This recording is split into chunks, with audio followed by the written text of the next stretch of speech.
Shalom sahabat Bapak Ibu, New Chapter Message hari ini berjudul Cara Kerja Iblis. Mari kita baca Alkitab dalam Kejadian 3 ayat yang pertama. Adapun ular ialah yang paling cerdik dari segala binatang di darat yang dijadikan oleh Tuhan Allah. Ular itu berkata kepada perempuan itu, "Tentulah Allah berfirman, semua pohon dalam taman ini jangan kamu makan buahnya, bukan?" Sahabat Bapak Ibu yang terkasih dalam Tuhan kita Yesus Kristus, kita harus tahu ya bagaimana cara kerja iblis dalam hidup kita.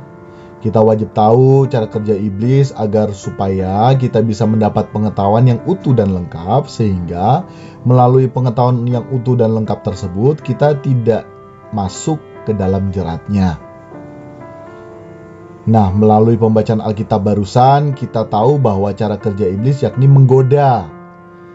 Dan bila kita sudah tergoda untuk meresponinya, maka kita dipastikan akan jatuh ke dalam godaan iblis tersebut.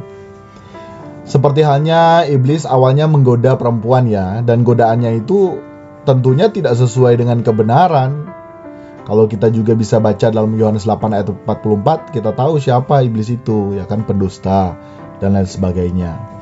Jadi godaannya itu tidak sesuai dengan kebenaran. Nah, di sini awal mula kejatuhan manusia karena saat itu perempuan dalam ayat selanjutnya dari Kejadian 3 tersebut langsung meresponi godaan iblis.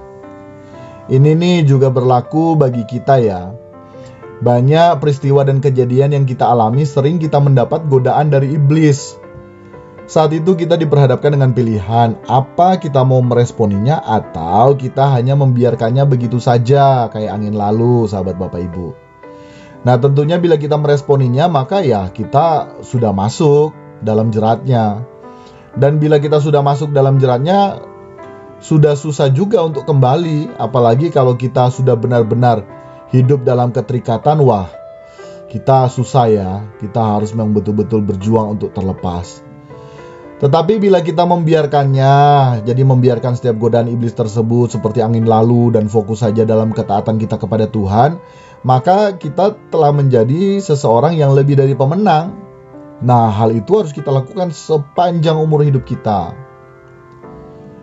Sehingga melalui ini chapter message hari ini, mari kita membiarkan setiap godaan dari tawaran iblis dalam bentuk apapun dalam hidup kita ini. Jangan kita meresponinya. Fokus saja pada hidup dalam ketaatan dengan Tuhan. Berjuang hidup suci, kudus, sempurna, tidak bercacat, dan tidak bercela hingga waktu kita hidup di dunia saat ini selesai. Terus berjuang. Salam berkemas pulang, salam semakin seperti Yesus. Sola Gracia.